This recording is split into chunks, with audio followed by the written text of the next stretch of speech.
Hi friends, welcome to Family Storytime. My name is Librarian Leslie and I work for Surrey Libraries. I'm so happy to be with you again this morning. This morning's stories are very fun and full of magic. They're all about dragons. One of the stories is quite long, so we won't really have time for finger plays and songs today, but I could not start story time without our hello song. Can you wave and say hello? We wave and say hello. We wave and say hello. With all our friends at story time, we wave and say hello. We clap and say hello.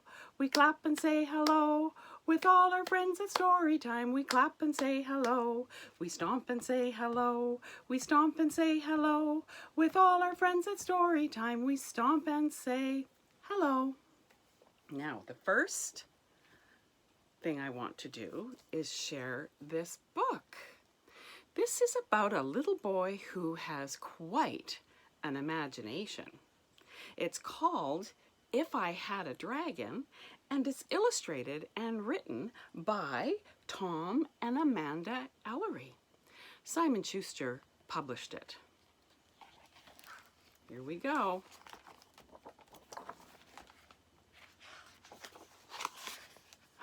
Ooh! What do those big black words say? Are you ready? You might want to plug your ears. Morton! Play with your brother! Ugh. I don't want to play with my brother. He's too little. I wish he would turn into something more fun. Like a kite or a bulldozer. See how there's a little face on those things? Oh, that's so funny. Or I wish Martin would turn into a dragon. If I had a dragon, I would be so happy. We could go for walks. Whoops. That turned into something other than a walk. Hey, we could play basketball.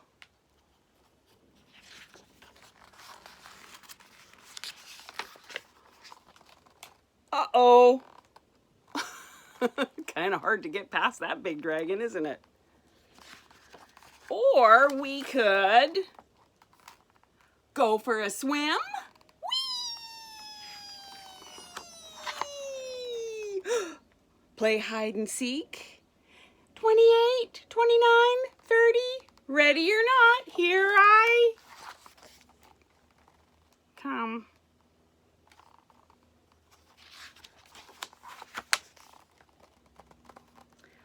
Could we go to a good movie together, my dragon and I? Yeesh. Hey, down in front. I don't think so.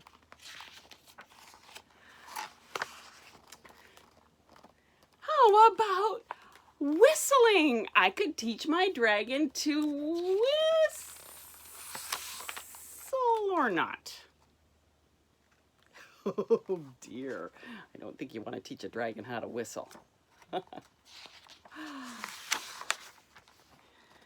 I guess a dragon doesn't make a very good playmate after all.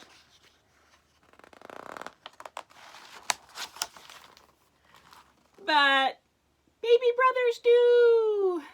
Yay. Do you have a baby brother or a baby sister? I hope you don't want them to turn into a dragon. Now, this is the story that I've been waiting for. You might know the story. Can you hear this? Does that sound like paper? Here we go. Elizabeth was the name of a beautiful princess. And this is a story by Robert Munsch called The Paper Bag Princess. Now, I made this paper bag dress for her before story time, and I hope it works. Oh, there it is.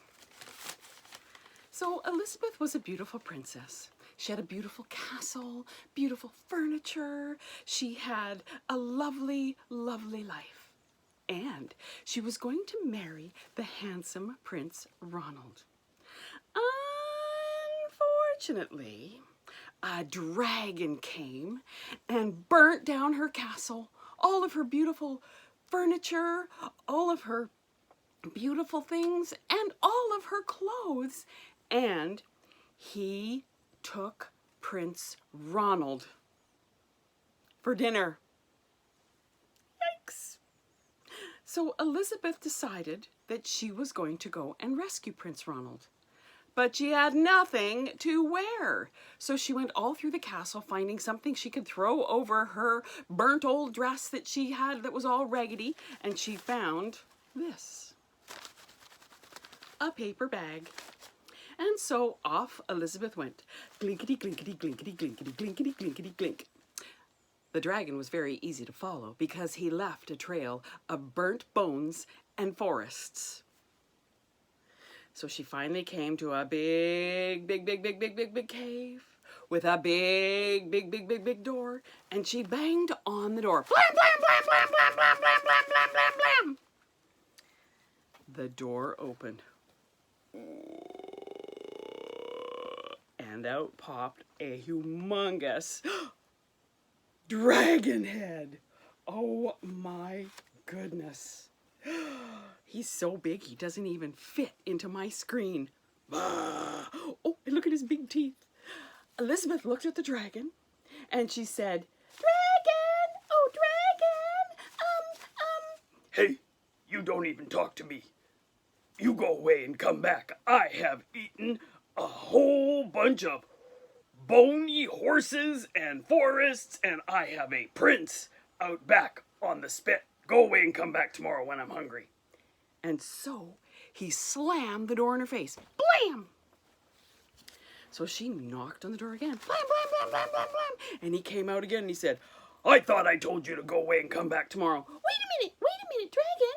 Dragon, I heard that you, Sir Dragon, can burn down 50 forests with just one fiery breath. "Oh, that's very true," said the dragon. And so the dragon took a deep breath. And he went, whoa. And he burnt down 50 forests with just one fiery breath. Fantastic, said Elizabeth.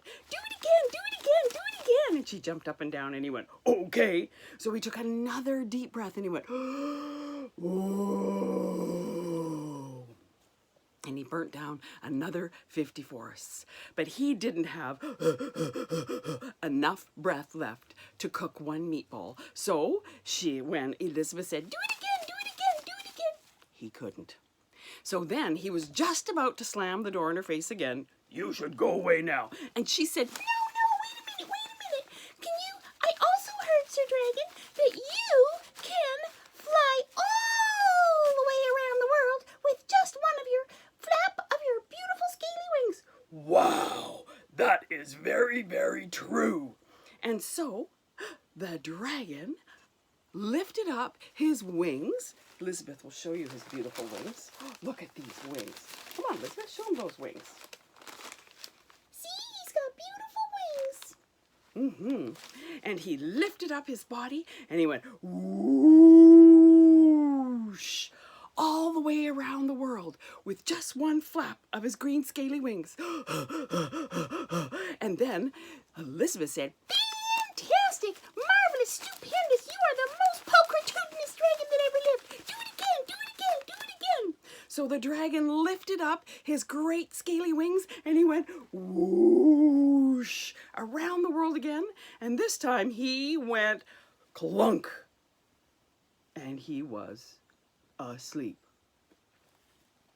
Clunk. So he's down there and he's sleeping. Well, Elizabeth went up to the dragon, who was sleeping, and she went up to his green scaly ear, and she yelled, "Dragon! in a soft little voice. The dragon didn't wake up. So she went up and she went a little bit louder. Dragon! He still didn't wake up. And so she went right next to his ear and she yelled, Dragon!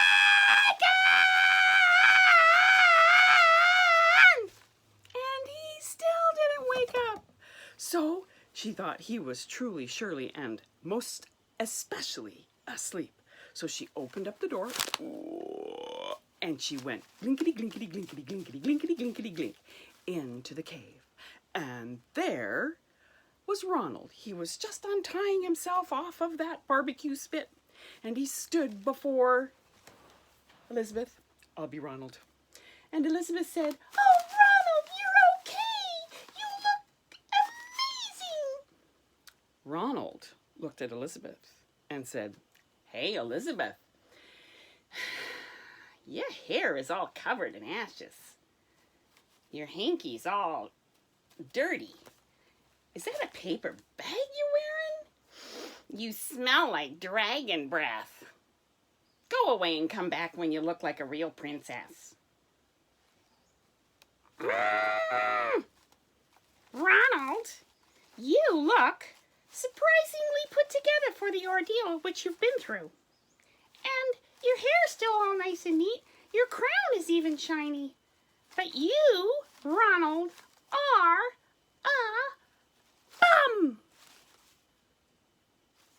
And Elizabeth and Ronald didn't get married after all. The end. That's the story of the Paper Bag Princess. It's available in an ebook on our Libby for Overdrive. With your library card, you can, I just checked this afternoon and it's all borrowed. So you could put a hold on it. And when we have curbside delivery pretty soon, you can order it.